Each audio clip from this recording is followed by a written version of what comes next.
Johnny Bakes Bakery. It's the place on Lanzarote to go, and we come in here on the workshop to grab a bite to eat, and I've just scored myself a bit of a croissant.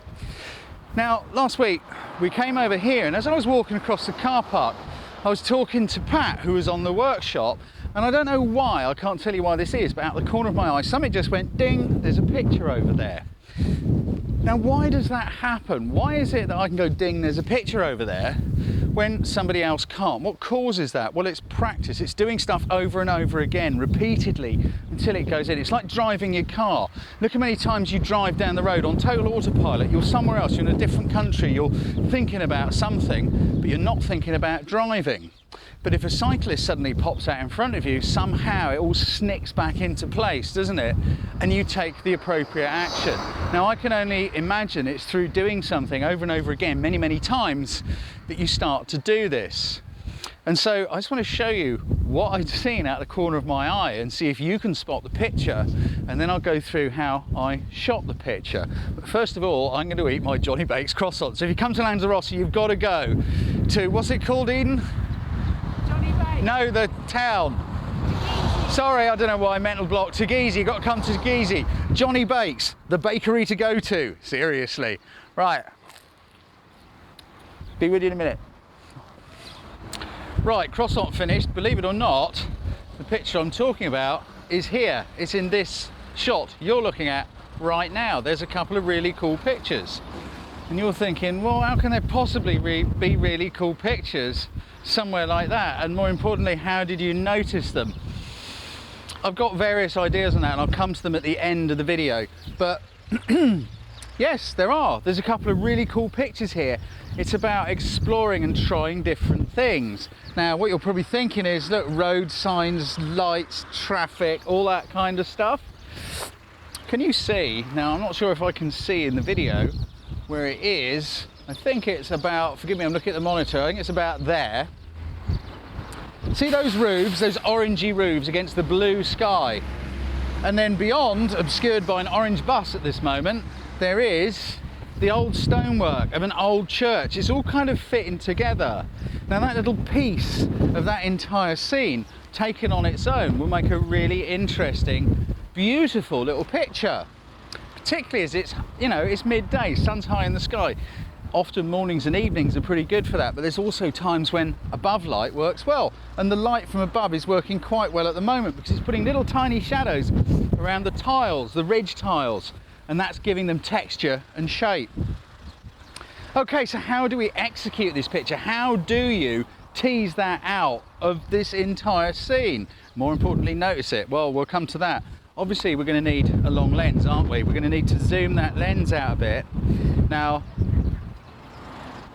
where would we stand? Obviously not where I am right now, because you can probably see, I think, yes, this pole. No, on the other side of the street, there's a pole, a lamp post, and it's kind of lining up with it, isn't it? It's getting in the way.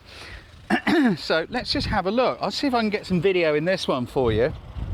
As you can see, that pole there is lining up with our church, but you're already seeing, just by zooming a little tiny bit there, how the picture has improved from what the video camera, the main video camera, was seeing. But we've still got nasty, you know, zebra crossing thing going on there, street light. So it's about moving. It's about finding where you need to stand to make it work. How about if we come up here and get on the wall? Will it be better? Well, stand up here. Let's have another look. If I lean against this post to keep me still in the wind, look, that's better already, isn't it? Much better. But we've still got that lamppost, and I don't really like it. It's just a bit annoying. By panning to the right, I can kind of crop it out, but it doesn't look very good, does it? It's almost too hard to the side, and there's too much going on on the right of the picture. So what do we do? Move yourself. Let's just come this side and see if it's looking better, and if I can video that movement.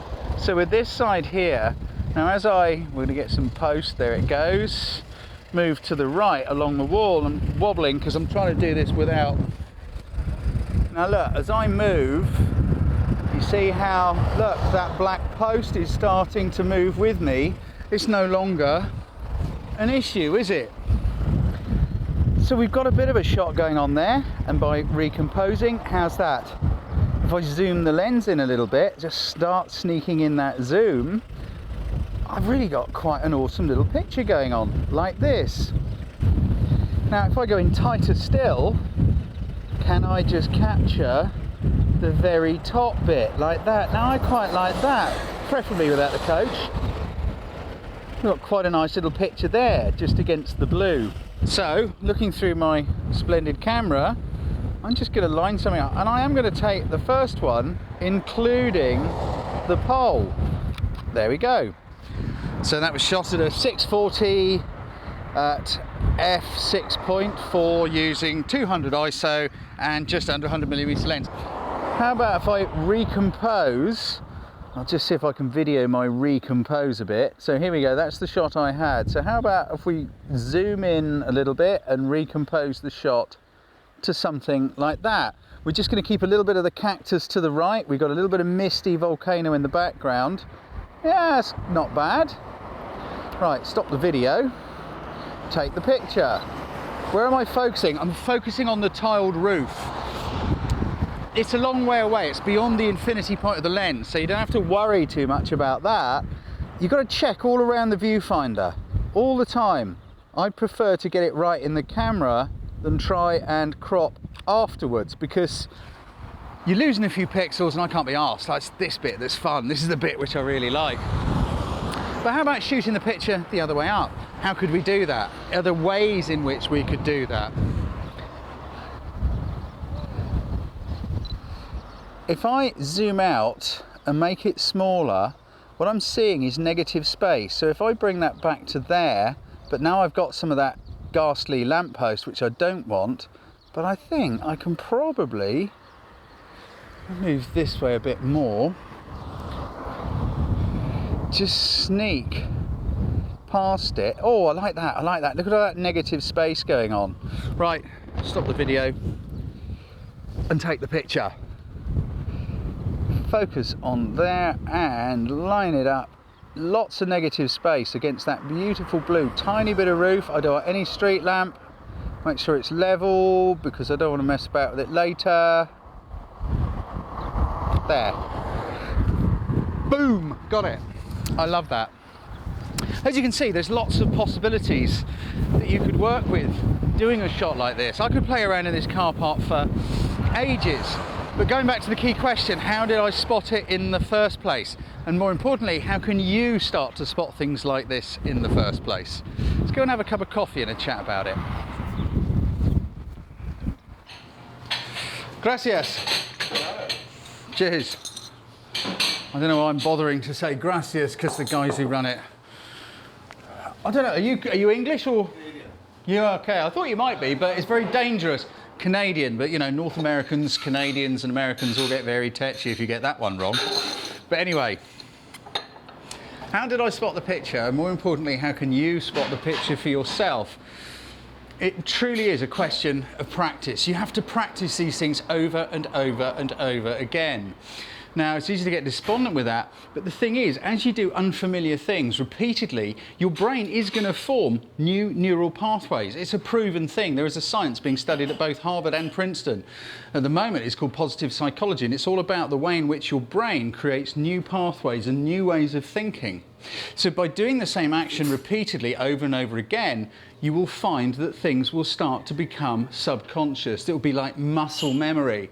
So for myself and a lot of other photographers who've been doing it for years, and remember, we've been doing it for years. This isn't taking the camera out for an hour or two of an evening. This is like, you know, 40, 50 hours a week for years. It starts to become muscle memory, and that's how myself and many others, trust me, many others, will walk out of somewhere and it's like a little alert goes beep, beep, beep, beep, beep, picture, picture, picture, even though we're not looking for it or looking at it. It's like when you drive your car and a child runs out. You could be on total autopilot, but the moment your brain sees that child, it makes a connection and you do something about it. If it was the day after you took your driving test, you'd be driving down the road all nervous and staring at everything just in case something happened. And if that's where you are at the moment with photography, it's just a case of practice, and it will be like driving your car after time. So don't despair with this sort of thing, just keep doing it. Give yourself little exercises like looking at pictures, really looking at pictures. If you visit the location, look around the location. Think about the pyramids in Egypt and that classic shot of the Sphinx and the pyramids going on, you know? If you turn around, you've got McDonald's or something like that behind you. It's about, like I said in another video, isolating yourself from the environment. But that's the key, is to keep looking. Don't be distracted. Don't walk around looking at your feet or thinking about something else. Walk around really looking.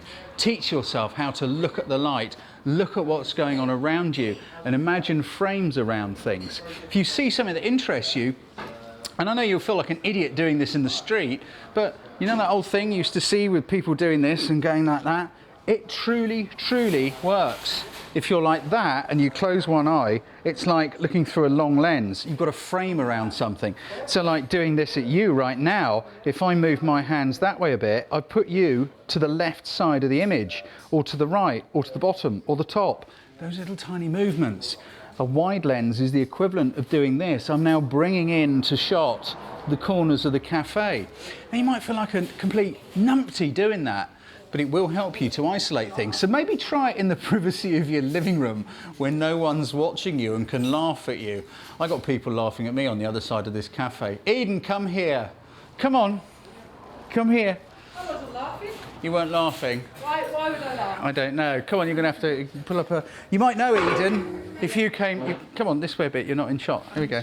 Here you go. This is Eden. World-renowned champion surfer babe. Well, you are, aren't you? I was. You were, okay. You got old and wrinkly. Yeah.